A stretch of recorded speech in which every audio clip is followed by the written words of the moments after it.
What if Order 66 failed? In Revenge of the Sith, we witnessed the clone troopers execute Order 66, wiping out thousands of Jedi throughout the galaxy and allowing Darth Sidious to rise to power. But what if none of this ever happened? What if this clone order failed? Well, in this alternate timeline, that's exactly what we'll be diving into, so let's get right into it. Our story begins moments after Anakin was named Darth Vader. He had just helped Palpatine defeat Windu, and now that he had betrayed the Jedi, he was now waiting for his new orders. As Palpatine sat at his desk, he ordered his new apprentice to go to the Jedi Temple and wipe out everyone, showing no mercy or hesitation so that he would become strong enough in the dark side to save the one he loved. As Lord Vader nodded, he understood and went off to complete his mission, but once he left, that's when everything changed. As Palpatine pulled out his comlink, he contacted every clone commander spread across the galaxy and said the words, "Execute Order 66. As soon as those words were said, every clone trooper knew what that meant. Since birth, they were programmed with inhibitor chips that controlled their minds and allowed Palpatine to have full control over them. He had planned for this very moment for decades, waiting and moving each piece on the chessboard like a grandmaster against a beginner. The time had finally come for the pieces to fall and for his little game to come to an end. Order 66 had begun, and every single clone trooper was getting ready to raise their blasters at the Jedi.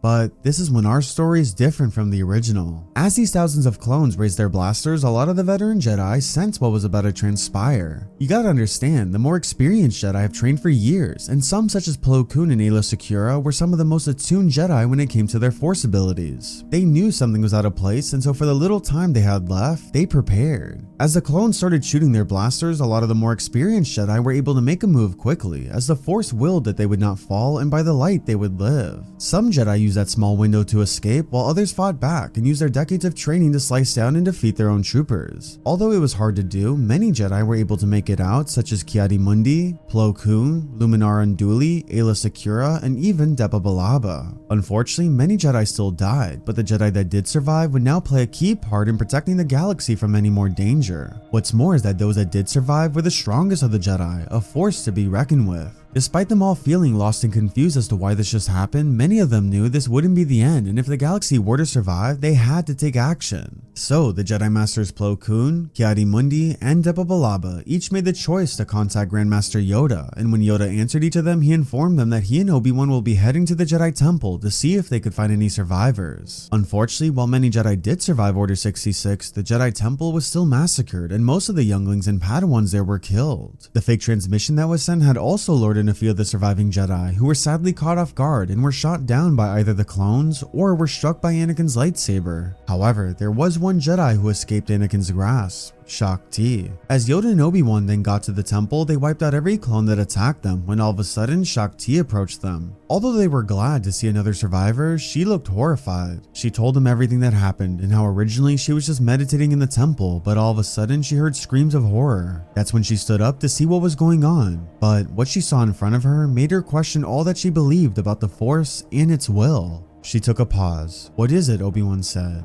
"I'm sorry, Master Kenobi." "What is it, Master Shaak Ti? What happened?" Obi-Wan said, as concern built within him. "Your apprentice, he killed everyone, the younglings too." No, he couldn't have. That's my apprentice, my brother. He would never." "There's security footage still there. You can see it for yourself, Master Kenobi. I'm so sorry." Before she could keep speaking, Obi-Wan rushed off to the security room to learn the truth himself. Although he kept trying to tell himself that it wasn't true, it was right there and then where he witnessed his fallen apprentice do the unthinkable. As he watched Anakin slaughter Jedi Knights, younglings, and Padawans, he no longer knew who his best friend was anymore. Obi-Wan's thoughts rushed through him. He felt numb, sick, confused, and defeated. But then he heard a voice. "Master Kenobi, this is not the end of our fight." It was Plo Koon, along with Ki-Adi-Mundi and Depa Billaba, who had all just arrived back on Coruscant. Though Anakin may now be lost to us, do not blame yourself, for we have all walked the path alongside young Skywalker, and none of us could have seen nor prevented this outcome. Now, rise, Master Kenobi, and see this through to the end. There may be a few of us, but there is still hope. I have recently just received communications from Jedi Masters Luminara and Aayla Secura that they were able to escape the attacking clones and are headed here to aid us now.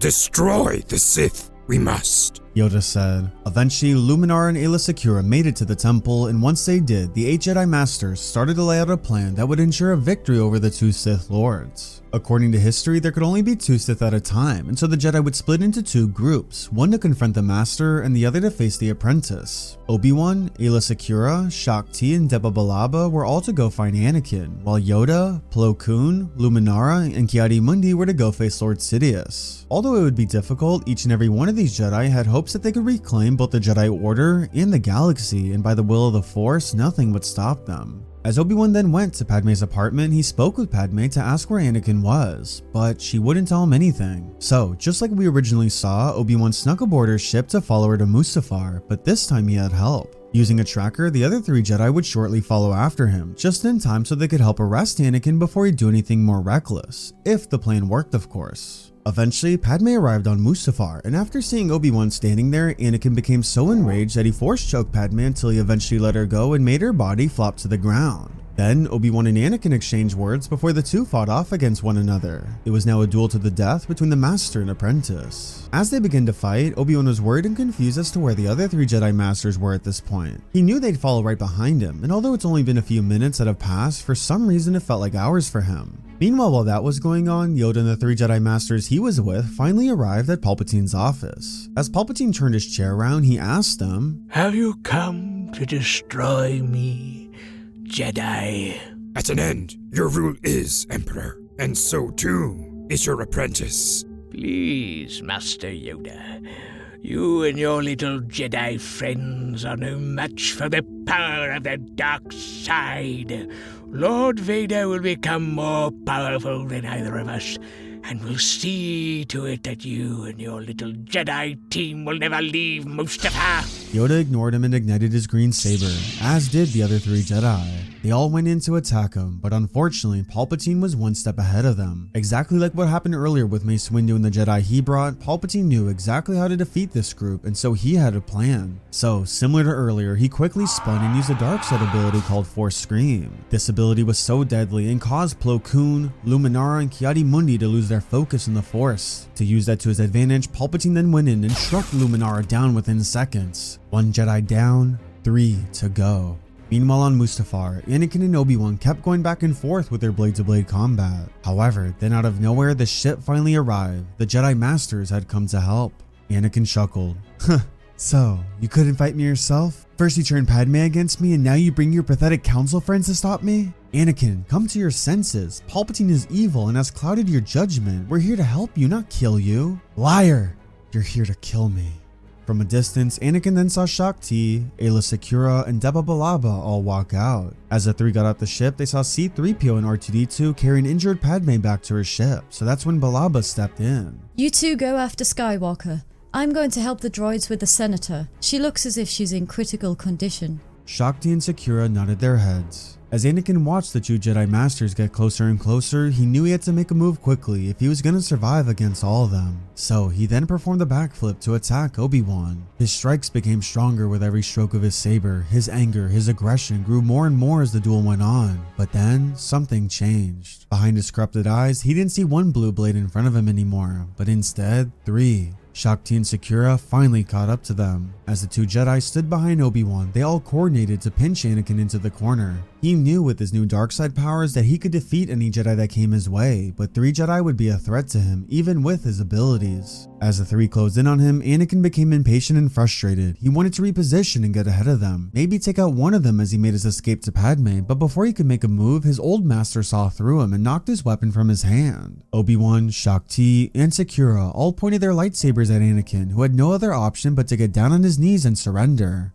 Anakin, I didn't want it to come to this. Anakin snarled. Me neither. Out of nowhere, Anakin used the Force to lift his saber that was on the floor and used it to stab Secura right in her chest. As her body flopped to the ground, he stood up and force pulled his saber to his hands, igniting it once again. So, should we try this again? Anakin chuckled. Obi-Wan looked at Shaak Ti. Let's take him together. Back in the office on Coruscant, the 3 Jedi Masters were still struggling to get an edge on the Emperor. If they were going to come away with a victory here, something had to be done fast. So Yoda, using his size to his advantage, leaped in the air and started climbing along the walls, while both Ki-Adi-Mundi and Plo Koon were battling against Palpatine. However, Yoda's plan was starting to work. Palpatine didn't know where to look since Yoda's size and speed was overwhelming him as he was circling him along the walls. Finally, the Jedi had a small window to end this. As Palpatine then made the mistake by turning back to fight Plo and Mundi, Plo tossed his own blue saber in the air to Yoda. Yoda then leaped from the wall, and as he caught the saber in the air, he used both his green and the blue saber to stab Palpatine right in his chest.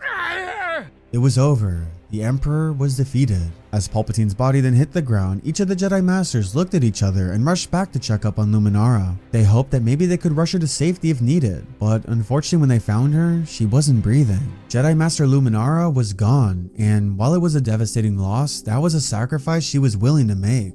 As the fight continued back on Mustafar, Shaak Ti and Obi-Wan were still fighting off against Anakin, as eventually they made it outside to the bridge. However, by fighting two Jedi at the same time, Anakin started to get fatigued and each of his saber strikes began to get sloppy. He kept looking for chances to isolate one of them, but nothing was working. Eventually though, Anakin made a mistake that cost him the entire fight. As he went in to make a move on Obi-Wan, he struck with a powerful strike, but Obi-Wan was able to use both hands to block his attack. As Anakin struggled to keep going, Shaak Ti came in and pointed her saber right to his face. Skywalker, it's done. Surrender. Anakin retracted his saber and took 2 steps backwards. He was getting closer and closer to the end of the bridge. Obi-Wan looked at him and said, "Anakin, it's okay. I don't know what will happen when we get back to Coruscant, but that doesn't matter now. Padme needs you. I need you. Come with us." Anakin chuckled. "You need me? After everything you've done, the people you've turned against me for your sick, twisted Jedi Order?" He then took another small step backwards. "There is no future, Obi-Wan. I did everything I could to help protect this galaxy, but you were the one who tried to stop me."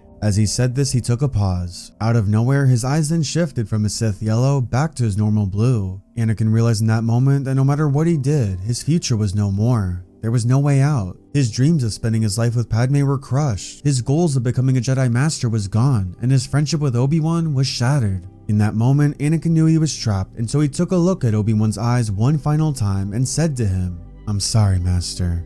From there, he then fell backwards off the bridge and dropped into the lava. Anakin Skywalker was gone. As Obi-Wan watched his apprentice fall, he screamed in horror, "No!" Tears ran down his cheek. He collapsed to his knees. His best friend, his brother, his Padawan was now gone.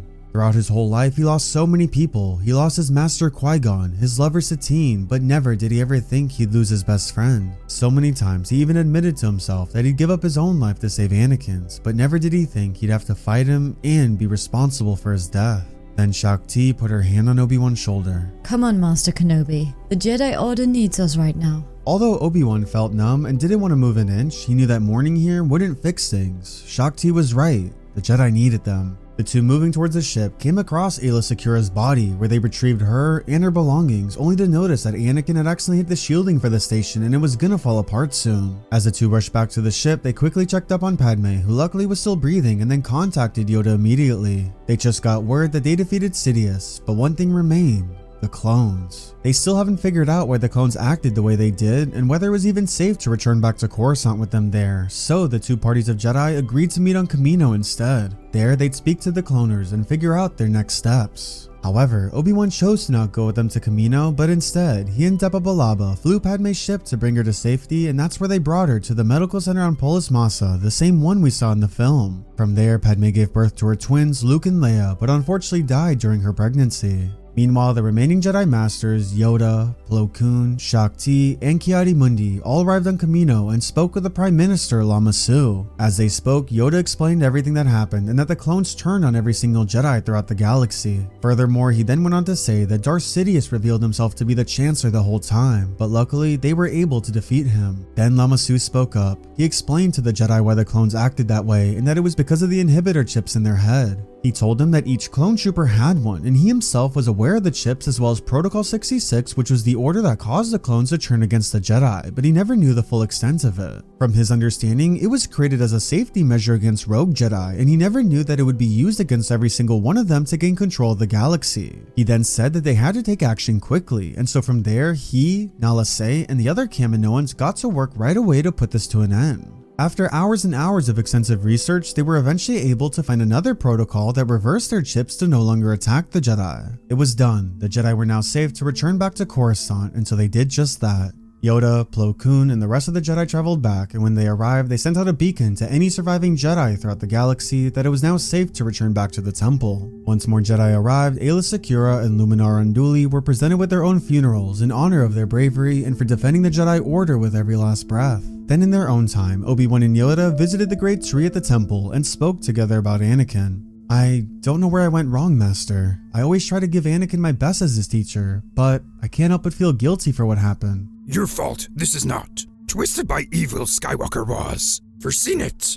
None of us could have. The greatest teacher of failure is Master Obi-Wan. Learn from our mistakes and pass down to the next generation we must. Obi-Wan agreed. Luke and Leia would need his help more than ever to not go down the same path as their father, and he would do whatever it took to take care of him like his own, no matter what. With all the damage that had been done across the galaxy, it would take years before the Jedi Order was fully rebuilt again, but they had all the right people to make that happen. Peace and justice had finally been restored in the galaxy, and now a new era of the Jedi had begun.